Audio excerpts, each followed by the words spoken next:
आज हम पढ़ेंगे चैप्टर 1 मैथ का चैप्टर 1 10th क्लास का यूक्लिड डिवीजन एल्गोरिदम। इससे पहले मैंने 2 वीडियो अपलोड किया है, एक सिलेबस बताया है मैथ का और एक में नंबर सिस्टम। तो एल्गोरिदम के बारे में पहले जानते हैं एल्गोरिदम है क्या। तो यहाँ डिफिनेशन मिला है एल्गोरिदम का, जो एनसीईआरटी का फर्स्ट चैप्टर है उसका इंट्रोडक्शन चैप्टर में। N algorithm is a series of well defined steps. कह रहा है N algorithm is a series of well defined steps which gives a procedure for solving a type of problems. किसी math के problems को solve करने के लिए एक प्रोसीजर है algorithm, series of well defined steps. तो एल्गोरिदम वर्ड आया कहां से? एल्गोरिदम वर्ड आया कहां से है? तो the word algorithm comes from the name of the 9th century Persian mathematician. 9th century के कोई पर्शियन मैथमेटिशियन जिनका नाम अल ख्वाराजनी था। फिर उसके बाद इसी में है लेमा। लेमा क्या होता है? तो lemma is a proven statement use for proving another statement. एक लेमा एक प्रूवन स्टेटमेंट है, कोई प्रूवन स्टेटमेंट है जो यूज होता है, प्रयोग होता है प्रूविंग अनदर स्टेटमेंट, कोई अलग स्टेटमेंट को प्रूव करने के लिए। तो इसके बारे में ही आज पढ़ेंगे। तो यूक्लिड डिवीजन एल्गोरिदम, सबसे पहले यूक्लिड डिवीजन एल्गोरिदम। तो यूक्लिड डिवीजन एल्गोरिदम। तो यूक्लिड डिवीजन एल्गोरिदम, यूक्लिड सबसे पहले तो यूक्लिड के बारे में, यूक्लिड मैथमेटिशियन है। यूक्लिड मैथमेटिशियन जिन्होंने एल्गोरिदम और साथ साथ अलजेब्रा ज्योमेट्री के बारे में भी बहुत कुछ बताया है। फिर डिवीजन हम लोग जानते ही होंगे। डिवीजन तो डिवीजन मीन्स भाग, जो संख्या को एक संख्या से जैसे 2 से 4 को भाग देते हैं तो 2, ये डिवीजन हम लोग जानते होंगे। एल्गोरिदम के बारे में आज इंट्रोड्यूस किया है algorithm. And algorithm is a series of well defined steps which gives a procedure for solving a type of problems। तो किस टाइप के प्रॉब्लम्स को सॉल्व करता है? तो ये HCF हाईएस्ट कॉमन फैक्टर पर बेस्ड है। इस टाइप के प्रॉब्लम को सीरीज ऑफ वेल डिफाइंड के रूप में सॉल्व करता है। तो इसके बाद आगे हम एक्सरसाइज, इसका जो एक्सरसाइज है 1.1 उसके बारे में पढ़ेंगे। डिवीजन के बारे में सबसे पहले हम बेसिक रूल्स जानते हैं। डिवीजन का रूल्स, डिवीजन सबको पता नहीं होगा। जैसे कोई अगर 8 को 16 से अगर 16 को 8 से डिवाइड करना हो तो सब लोग जानते ही होंगे। 16 को 8 से डिवाइड करना हो तो सब लोग जानते होंगे 8 16। तो इसी के बारे में आज हम कुछ बेसिक रूल्स पढ़ेंगे कि क्या इसको क्या कहते हैं, इसको क्या कहते हैं, और इसको जो डिवाइड करता है उसको क्या कहते हैं। तो 8 और 16, तो ये 2 से डिवाइड हो, 16 8 से 2 से डिवाइड होगा तो रिमाइंडर 0। अगर कोई ऐसा जैसे 7 22, तो 22 को 7 से डिवाइड करेंगे तो 7 या 21 और 1 रिमाइंडर, ये जो 1 बचा। तो इसको क्या कहते हैं? इसको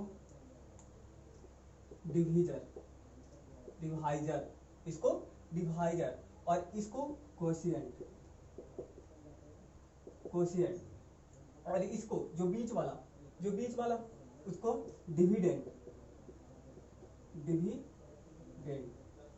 और ये जो नीचे जो डिवीजन के बाद जो डिवाइजर से डिविडेंड को भाग दिए उसके बाद जो बचा रिमाइंडर, एक पूरा हो नहीं पाया तो एक, इसको रिमाइंडर कहते हैं। इसको रिमाइंडर, हिंदी में शेषफल, हिंदी में भाज और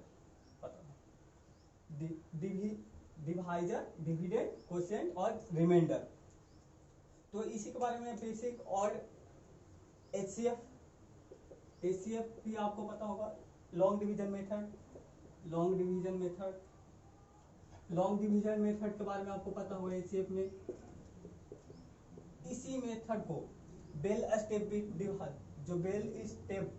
जो बेल डिफाइन स्टेप के रूप में यूक्लिड ने प्रस्तुत किया है उसी को एल्गोरिदम कहते हैं।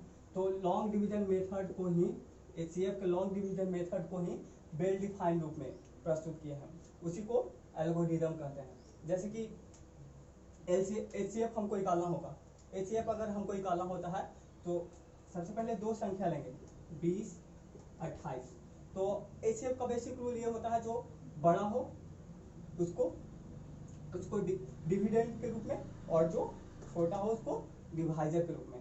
तो 20 और इधर डिविडेंड के रूप में 28, 20 और डिविडेंड के रूप में 28।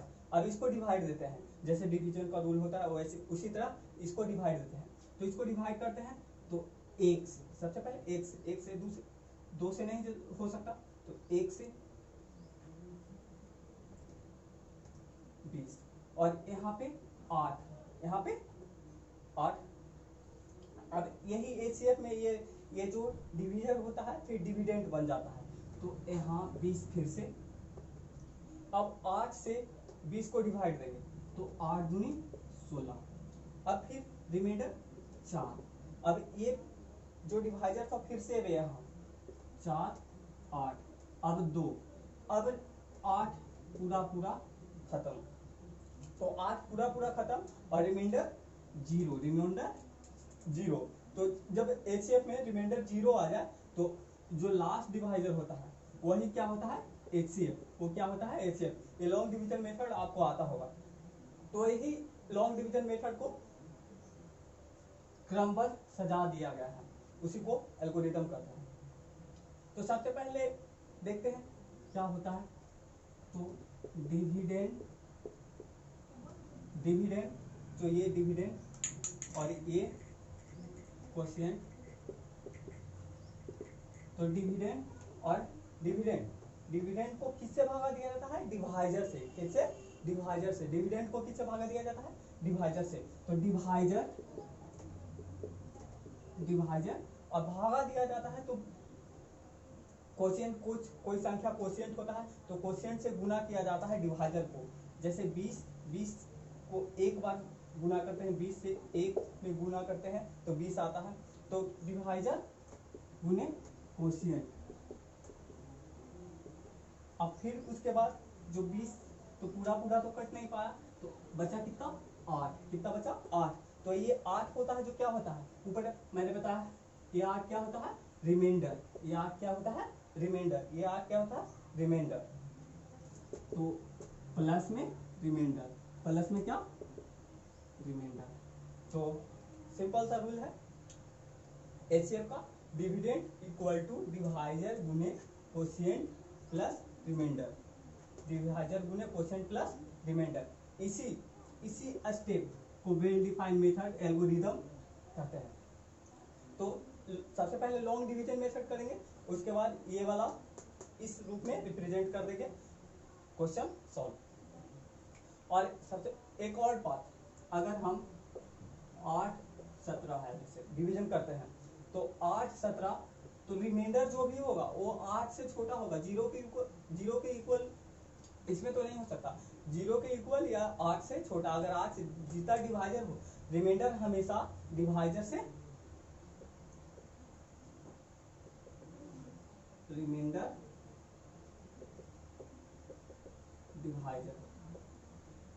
हमेशा डिवाइजर से छोटा होता है, और या तो 0 के इक्वल हो जाएगा, जब पूरा कट जाएगा तो 0 के इक्वल हो जाएगा, नहीं तो डिवाइजर से हमेशा रिमाइंडर छोटा होता है। डबल समझ में आ गया होगा। Dividend divisor into quotient plus remainder, ये एल्गोरिदम का बेसिक फॉर्मूला है। पहले लॉन्ग डिवीजन मेथड में करेंगे, उसके बाद इस मेथड में इसको रिप्रेजेंट कर देंगे क्वेश्चन सॉल्व। तो इसके बारे में एक्सरसाइज 1.1 में 2-3 क्वेश्चन है, उनको हम देखेंगे। पहला क्वेश्चन एक्सरसाइज 1.1 का पहला question, use Euclid division method to find the HCF of 135 225 196 38220। तो इनके बीच डिवाइड को यूक्लिड डिवीजन में एल्गोरिदम मेथड उपयोग करके एचसीएफ फाइंड करना है। क्या करना है? एचसीएफ फाइंड करना है। तो एचसीएफ फाइंड करने के लिए लॉन्ग डिवीजन मेथड, सबसे पहले लॉन्ग डिवीजन मेथड, फैक्टराइजेशन भी कर सकते हैं, लेकिन लॉन्ग डिवीजन मेथड हम अपनाएंगे। तो 135 225, जो बड़ा होगा वो डिविडेंड के रूप में, और जो छोटा होगा वो डिवाइजर के रूप में। तो सबसे पहले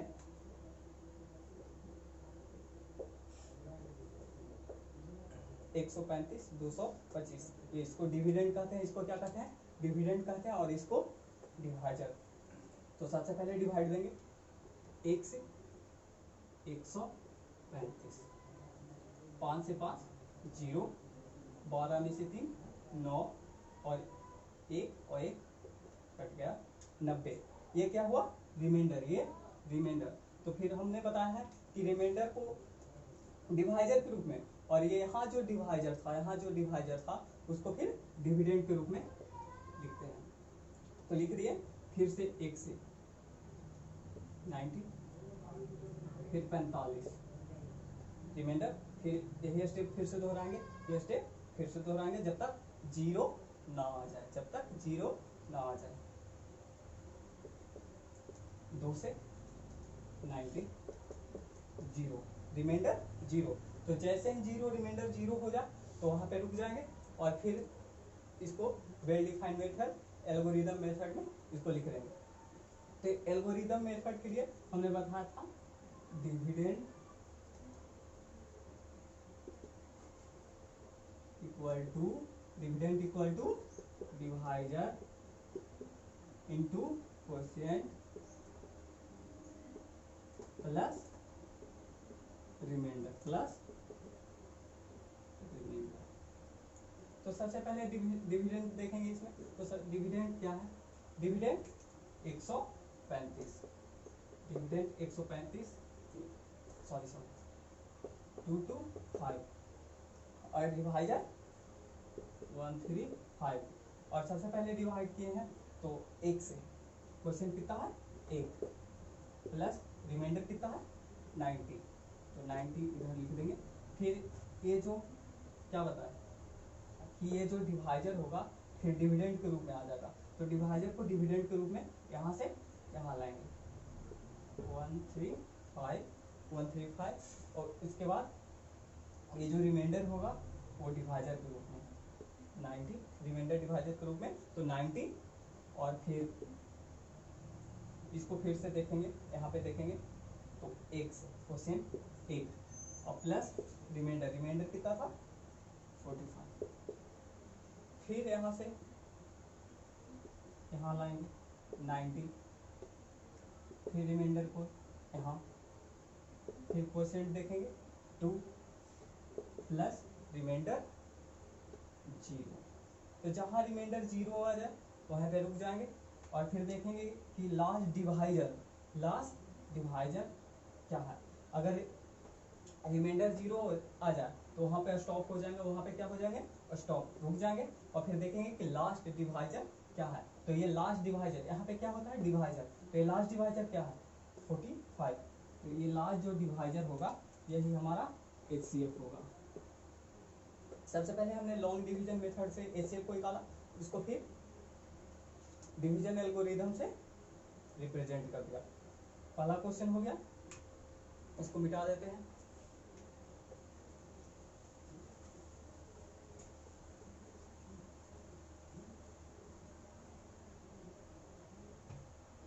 सेकंड क्वेश्चन में देखते हैं 196 और 38220, काफी बड़ा डिजिट है, तो ऑब्वियसली समझ जाएंगे कि ये बड़ा होगा और ये छोटा होगा। 196 को डिवीजन करेंगे तो 80 और 62 आएगा। तो फिर 196 को 9 से गुना करेंगे, तो 9 से गुना कर लेते हैं। 9 छक्का 54, 9 9 81, 81 और 5 86, और 9 9 8 17, 1764। उसके बाद घटा लेते हैं 12 में से 4 8, 5 में से 6, 15 में से 6 9, 0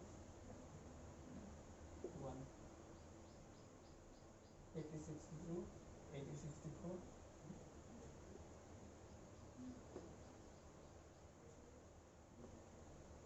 190 और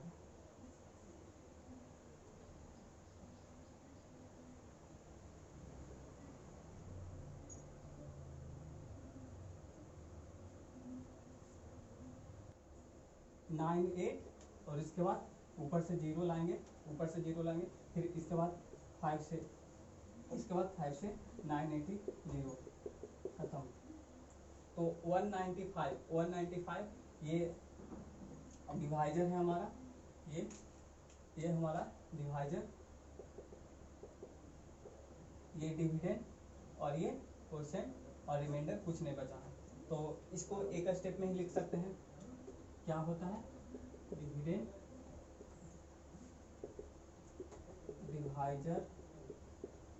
divisor into quotient plus remainder तो dividend equal to divisor into quotient plus remainder. इसको एक स्टेप में ही लिख सकते हैं। डिविडेंड कितना है? डिवाइजर 196 क्वोशिएंट 195 और रिमाइंडर 0। पूरा कट गया तो रिमाइंडर 0। तो अगर रिमाइंडर 0 आ जाए तो क्या स्टॉप हो जाएंगे वहाँ पे चेक करेंगे कि डिवाइजर क्या है। तो डिवाइजर यहाँ पे क्या है? 196। तो जो डिवाइजर होगा वही HCF होगा। तो सेकंड क्वेश्चन का HCF 196। फर्स्ट क्वेश्चन भी हो गया और थर्ड क्वेश्चन का फिर तीसरा क्वेश्चन 867 एंड 255। तो इसमें बड़ा अकॉर्डिंग ये पहले देखेंगे तो बड़ा है 867। तो 867 को डिविडेंड के रूप में और 255 को डिवाइजर के रूप में लिख देंगे। 225 को डिवाइजर के रूप में 255867 और इसको भी डिवाइड करेंगे तो 255 3 से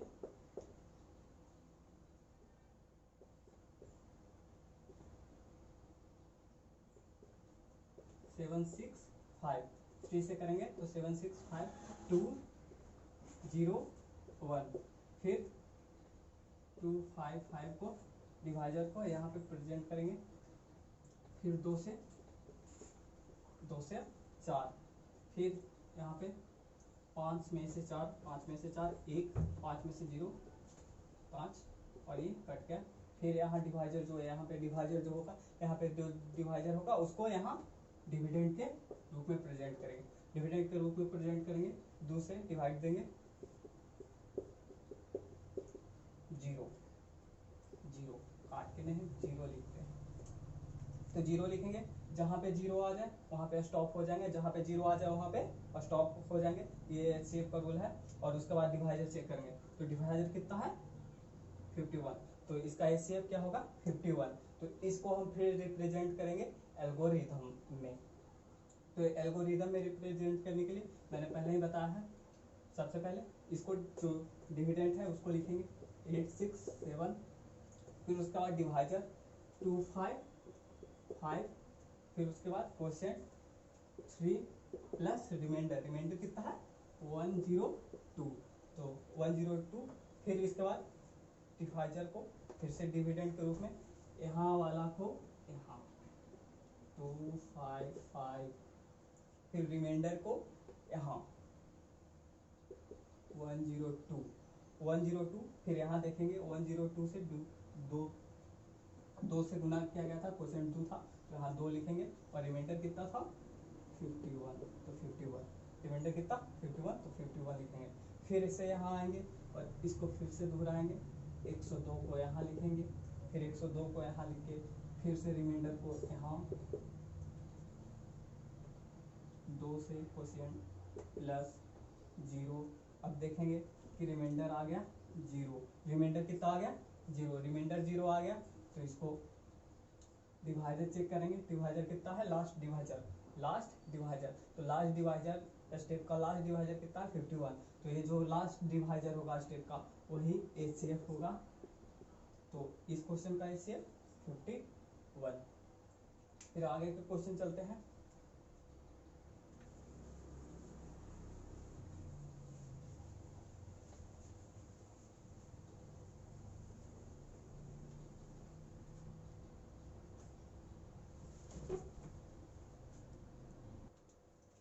जैसे कि सो दैट, सेकंड क्वेश्चन है so that any positive integer is of the positive odd integer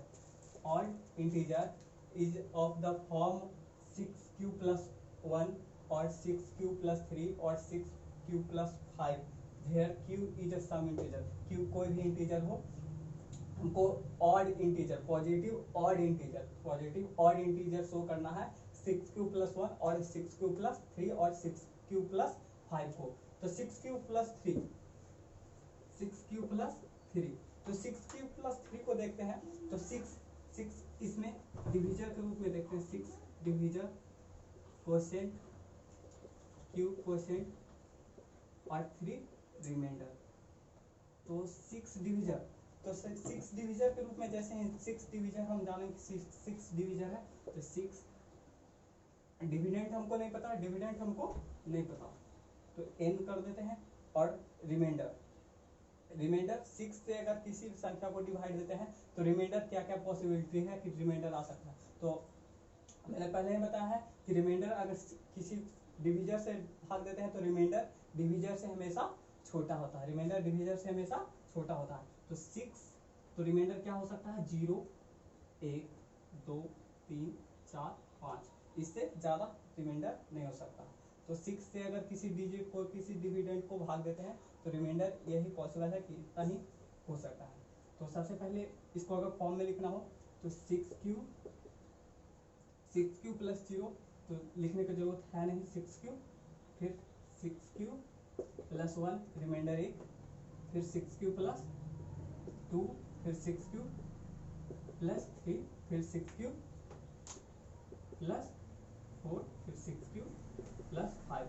इससे ज्यादा हम लिख नहीं सकते क्योंकि जो हो डिवीजर होगा वो कभी भी रिमाइंडर से ज्यादा नहीं हो सकता।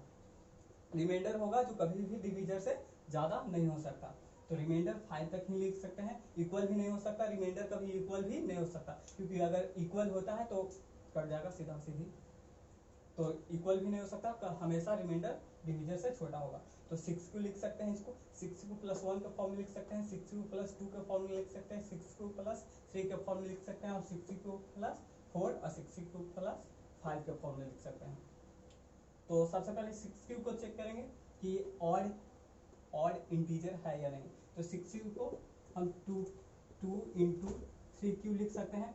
तो देखेंगे कि 2 इंटू 3q, 2 हम जैसे कि जानते हैं 2 क्या है, 2 है इवन। 6q प्लस 1 और 6q प्लस सबसे पहले तो 6q को 2 से मल्टीपल है, 2 का मल्टीपल है, तो 2 क्या है इवन। तो ये तो ऑड नहीं हो सकता, ये कभी ऑड इंटीजर नहीं हो सकता। इंटीजर मीन्स जो अंक पूरा अंक पूर्णांक वो इंटीजर होता है। तो 2 है, 2 इंटू 3q, तो ये इवन हो गया। फिर 6q प्लस 1, तो 6q प्लस 1 को ऐसे 2 का मल्टीपल में नहीं लिख सकते, तो ये ऑड होगा। जो 2 का मल्टीपल में नहीं होगा वो ऑड होता है, वो क्या होता है ऑड। तो 6q प्लस 1 ऑड होगा, तो ये स्टेटमेंट प्रूव हो गया। फिर 6q प्लस 2, 6q प्लस 2 को 6q प्लस 2 को भी 2 का मल्टीपल में लिख सकते हैं, जैसे 2, तो यहाँ 2 3q plus 1, 2 into 3q 6q plus 2 into 1 2, 6q plus 2। फिर 6q प्लस 3 को 2 के मल्टीपल में नहीं लिख सकते, तो ये भी 6q प्लस 3 को 2 का मल्टीपल में नहीं लिख सकते, इसको 3 के मल्टीपल में लिख सकते हैं, जैसे 2q प्लस 1 3 के मल्टीपल में लिख सकते हैं। तो ये ऑड होगा, ये ऑड होगा और ये ऑड होगा। और 6q प्लस 4, 6q प्लस 4 को 2 के मल्टीपल में लिख सकते हैं, 3q प्लस 2, तो ये भी 2 का मल्टीपल होगा, तो ये भी इवन होगा और ये भी नहीं होगा। तो 6q प्लस 5, इसको 2 के मल्टीपल में नहीं लिख सकते, इसको 3 के मल्टीपल में भी नहीं लिख सकते, तो 2 3 मल्टीपल में ना होगा, 2 के मल्टीपल में जैसे ही नहीं होगा ये ऑड हो जाएगा। क्या हो जाएगा? ऑड, ये ऑड इंटीजर हो जाएगा। तो ये भी प्रूवन है, ये भी प्रूवन और ये भी प्रूवन। 6q प्लस 1 और 6q प्लस 3 और 6q प्लस 5, तीन स्टेटमेंट था, तीनों प्रूवन है। और ये और ये इवन इंटीजर में हुआ और ये 3 ऑड में, तो ये क्वेश्चन प्रूव हुआ।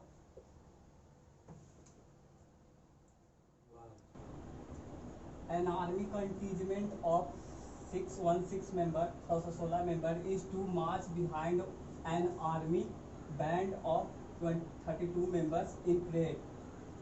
एक आर्मी कंटीजमेंट मतलब झुंड, आर्मी का झुंड जो 616 मेंबर का है, वो मार्च करता है behind an army band of 32 members. जो एक आर्मी का बैंड, तो जो नाच गाने वाला आर्मी बैंड, और एक है आर्मी कंटीजमेंट। इसमें मेंबर है 616 और इसमें 32 members in the parade. 2 groups are march in same number of column बना के, दोनों में कॉलम है, और ये जो कॉलम है वो सेम है, ये कॉलम है जो ये कॉलम सेम है। What is the maximum number of column in which that they can march. जो कॉलम है इसमें मैक्सिमम नंबर कितने हो सकते हैं, इस कॉलम में मैक्सिमम नंबर कितने हो सकते हैं। तो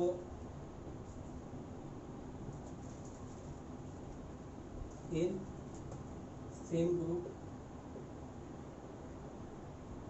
मान के चले दोनों में इन ग्रुप है, क्योंकि दोनों का ग्रुप है जो सेम है, same number of group, same number of group, n equal to same number of group, और सेम नंबर ऑफ ग्रुप, जो ग्रुप है वो सेम है तो उसको n से डिनोट करेंगे।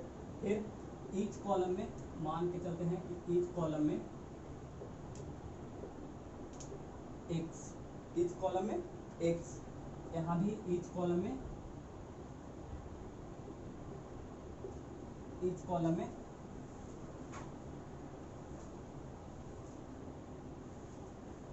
y, तो 6 6 1 6 32, तो ईच कॉलम नंबर है जो सेम है, नंबर सेम,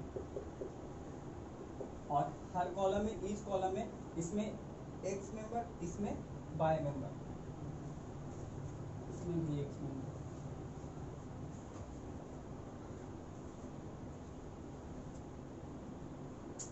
तो ईच कॉलम में n ग्रुप जो सेम है, और ईच कॉलम में इसमें x और इसमें ईच कॉलम में y है, तो n, और इसमें भी n ग्रुप, जितना ग्रुप इसमें और जितना ग्रुप इसमें, तो n और n दोनों में है, और एक में x है और एक में y है, तो n दोनों में शामिल है, और इसमें 616 मेंबर और इसमें 32 मेंबर। तो वैसा नंबर जो दोनों में शामिल हो और हाईएस्ट हो, और जो हाईएस्ट हो, this they can maximum number of column which they can march, मतलब हाईएस्ट हो दोनों में ग्रुप में। तो highest means highest common factor, common means दोनों में शामिल हो, तो इसका हम समझेंगे कि हाईएस्ट कॉमन फैक्टर निकाला है, हाईएस्ट कॉमन फैक्टर HCF। तो HCF निकालने के लिए हम सबसे पहले जानते हैं, HCF निकालने के लिए छोटे अंक को इधर और बड़े अंक को इधर, तो छोटे अंक को इधर लिखेंगे और बड़े अंक को इधर लिखेंगे, फिर डिवाइड देंगे, तो 32 1 32, 11 में से 2 9, 5 में से 3 2 9 6, फिर 8 से 32 8 232, 11 में से 2 9, 6 में से 3 2 2 6, 32 इंटू 208 24 25 256 256 6 2 8 5 2 8 9 से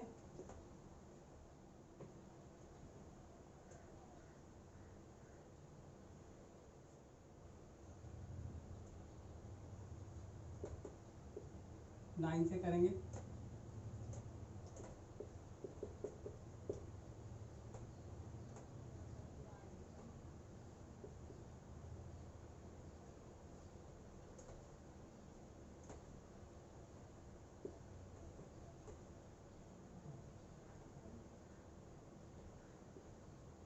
608, तो यहाँ 8 और फिर 32 0, रिमाइंडर 0। जैसे रिमाइंडर 0 आ जाए तो छोड़ देंगे। और ये जो डिवीजन होगा जहाँ रिमाइंडर 0 आता है वही HCF होता है, हाईएस्ट कॉमन फैक्टर। तो इसमें हम देखेंगे कि इसमें हमको हाईएस्ट कॉमन फैक्टर निकाला था, तो इसको फिर एल्गोरिदम में सजा लेंगे। 616 22 इंटू 90 प्लस 8, फिर उसके बाद ये वाला यहाँ 132, फिर 8 4 प्लस 0, रिमाइंडर 0 आ गया, छोड़ दें। और जो लास्ट डिवीजन होगा वही ACF, इसमें ACF ही निकाला था, तो ACF हाईएस्ट कॉमन फैक्टर जो दोनों में शामिल हो मैक्सिमम नंबर, तो maximum number 8, maximum number 8, each column में मैक्सिमम नंबर 8 हो सकता है, ईच कॉलम में मैक्सिमम नंबर 8 हो सकता है। तो इस क्वेश्चन का answer 8। Fourth question, Euclid division lemma method to show that the square of any positive integer, square of any positive integer is either of form 3m or 3m plus 1 for some integer। Means कोई भी ऐसा positive integer जो square of any positive integer, कोई भी 3m plus 1, कोई भी ऐसा positive integer को शो करना है तो 3m और 3m प्लस 1 के फॉर्म में हो। तो 3m और 3m प्लस 1, इसको 0 ले लेते हैं। इसको कोई भी ऐसा पॉजिटिव इंटीजर के स्क्वायर के फॉर्म में हमको रिप्रेजेंट करना है। तो रिप्रेजेंट करने के लिए सबसे पहले हम 3m plus x square x और 3q, m के जगह q ले लेते हैं, m के जगह q ले लेते हैं। तो x स्क्वायर को अगर इसको x को स्क्वायर करेंगे तो इधर भी स्क्वायर 3q स्क्वायर, तो 3q स्क्वायर x स्क्वायर बराबर 3 इंटू 3q, 3 इंटू 3q होगा ना, 3 इंटू 3q। तो ये 3q को m मानते हैं और ये 3 का मल्टीपल है, m है जो 3 का मल्टीपल है, तो ये पॉजिटिव इंटीजर होगा और स्क्वायर भी होगा और x का स्क्वायर भी है। तो एक हो गया। और अब दूसरे पे आते हैं, फिर 3m प्लस 1 है, तो यहाँ पर फिर वही रूल अपनाएंगे, x बराबर 3q plus 1, 3q plus m की जगह q लेके और प्लस 1। तो x को स्क्वायर करेंगे क्योंकि हमको स्क्वायर में पॉजिटिव इंटीजर चाहिए, तो 3q प्लस 1 का स्क्वायर, 3q प्लस 1 का स्क्वायर करने पर 9q square plus 1 plus 6q,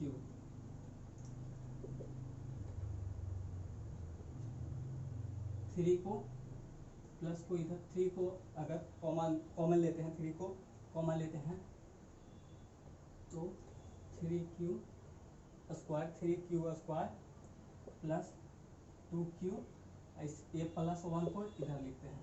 तो अगर फिर इसको m, ये पूरे फॉर्म को m मानते हैं, तो 3m+1 ये भी x² के फॉर्म में आ जाता है। x² जो पॉजिटिव इंटीजर के स्क्वायर के फॉर्म में 3m+1 भी आ जाता है। तो ये स्टेटमेंट भी होता है।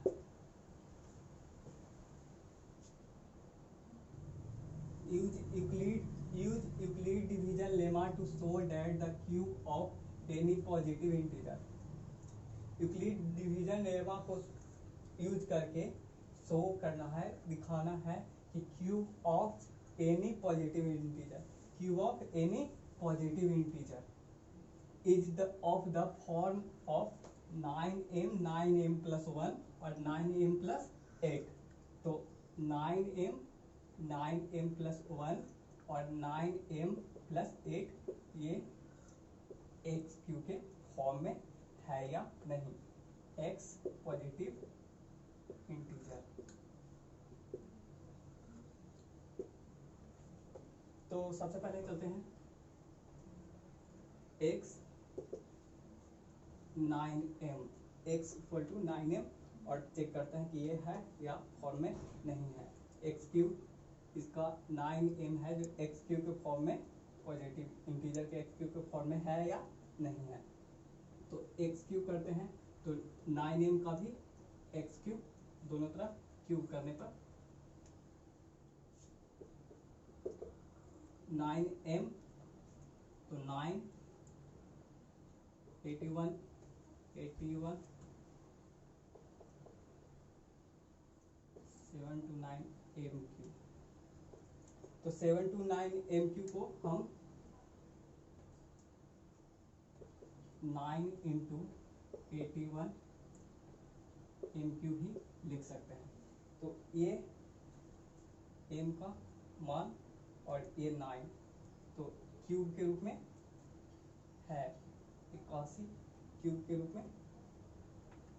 9 × m मल्टीपल है पॉजिटिव इंटीजर का, तो ये क्यूब के रूप में है। पॉजिटिव इंटीजर का 9 का मल्टीपल है, तो ये क्यूब के रूप में है। 9m एक्स क्यूब के रूप में है क्योंकि 9 का ये मल्टीपल है, फिर उसके बाद 9m+1, तो इसको भी क्यूब के फॉर्म में लिखेंगे। क्यूब के फॉर्म में इसको जब लिखेंगे तो 9m+1 को क्यूब के फॉर्म में लिखेंगे। 9 को 9 81 81 9 729m क्यूब प्लस 1 का cube plus 3ab, a plus B का the whole cube, a plus B का होल क्यूब का formula a cube plus B cube plus 3ab। तो 9 या 27 m प्लस 9m+1, 9m+1। फिर इसको भी 9 का मल्टीपल में लिखेंगे। जब 9 के मल्टीपल में लिख सकते हैं इसको 81 m cube plus 9m into 9m plus 1 तो ये भी 9 के मल्टीपल में है, 9 का मल्टीपल है यानी पॉजिटिव इंटीजर, ये भी पॉजिटिव इंटीजर है। ये जो भी हो ये सब 9 के मल्टीपल में है, तो ये भी पॉजिटिव इंटीजर में है। तो इसका भी प्रूव होता है कि एक्स क्यूब, इसका जो पॉजिटिव इंटीजर का क्यूब है जो है 9m+1 के फॉर्म में है, 9m+1 के फॉर्म में है। फिर इसको आप खुद से प्रूव कर लीजिएगा। बस चैप्टर 1.1 एक्सरसाइज 1.1 इतना ही मैथ का था। आगे चैप्टर 1.2 जिसमें हम रेशनल इरेशनल के बारे में पढ़ेंगे विशेष रूप से। तो चैनल को सब्सक्राइब कीजिए, लाइक कीजिए और शेयर कीजिए। बाय।